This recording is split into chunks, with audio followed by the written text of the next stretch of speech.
So,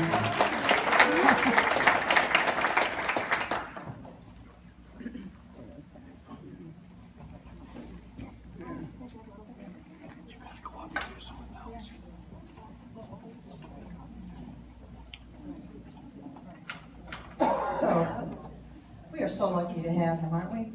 Anyways, I know that you're all hungry, and I would just ask you to bear with me, or us, for about 5 minutes. So, many years ago, when we were really young, I had um, the opportunity to meet a wonderful nurse who wanted to be worth survival flight, and that would be Mary Kay.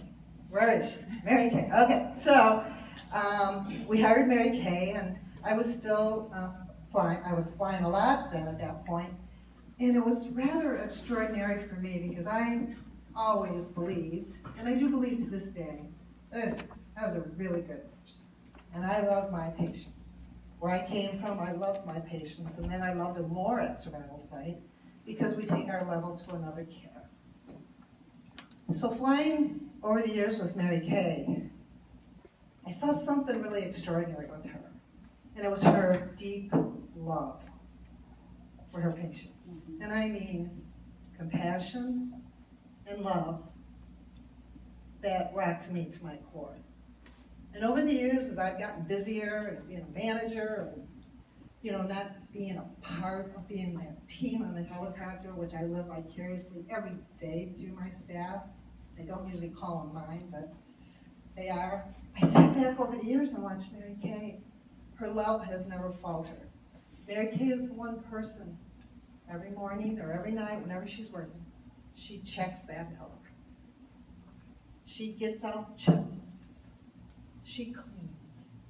Maybe it's something we old nurses do, but she's never faltered. And she never falters walking through the hallways to go visit the patients and their families.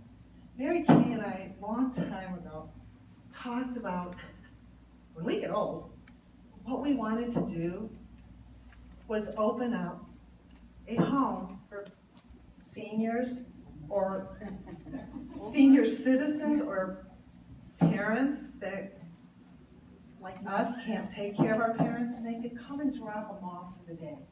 And Mary Kay and I would have this home that we could just love these older people. Well, you know what? Our love for survival flight never failed one day, and here we are, still doing it.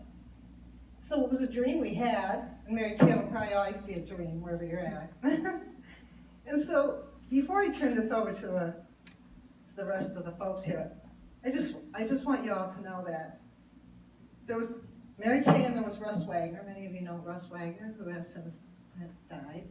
I've never gotten so many, as a manager, so many thank yous, so many acknowledgments about Mary Kay.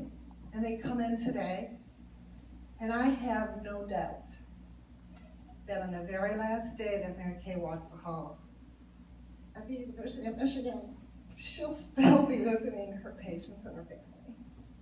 And I have asked Mary Kay every year in her evaluation, if you can do one thing for the nurses that come into survival flight, is to teach them how to love their patients like you do. Because there's no better thing, I know, than walking in a room, a patient's room, Mary Kay, and her embracing them. And it's a beautiful thing. And Mary Kay, we wish you so much. But I know that your love for your husband and the things that you have planned will be a wonderful thing. And God bless you.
So we wanted to take time to do this before lunch because we know that many of you will want to wish Mary Kay, you know, a wonderful life, and we didn't want to do it at the end. So,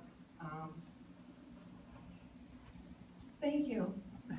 So now that registration as well, so we're doing this because this is her last conference, so, I'm sorry. We're doing this because this is her last conference, not that she's retiring tomorrow. But we need preparation. So we need to go through that grieving process so that when it does happen, you know, we're not all taking an FMLA because Denise wouldn't approve that in the first place. So with that said, you know, it took a lot of convincing Mary Kay to, because, you know, I was doing the conference there for a little bit, and I don't do the conference anymore. But I see a lot of you guys still come up and you welcome me and you talk to me, and I love it, and thank you very much. So Mary Kay and I had a heart-to-heart talk, and I go, you can't do that to a lot of the people here that come and see you and put your heart and soul in this conference. You have to at least give them that respect, or that, you know, let them digest it. Because next year at this time, she'll probably be at St. Thomas on a beach, and I'm gonna be with her. So I'm also putting together a scrapbook. I do have cards out at the registration. Feel free if you wanna write anything in those cards that I will put in her scrapbook. But we wanted to give you this moment to let you know that this will be her last spring conference, and we wanted to share it with you, just like you're our family. So thank you.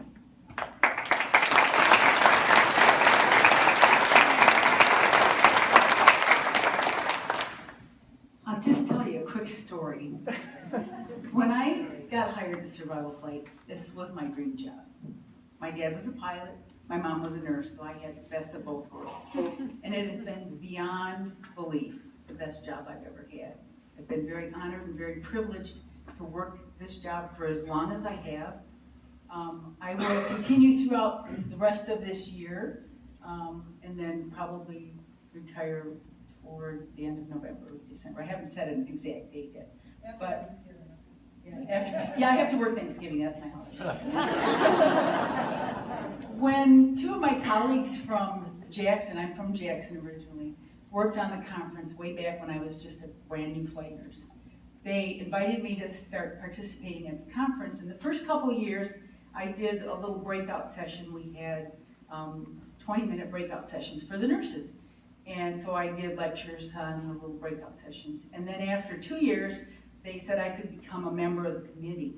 I thought, oh my gosh, I'm really moving up.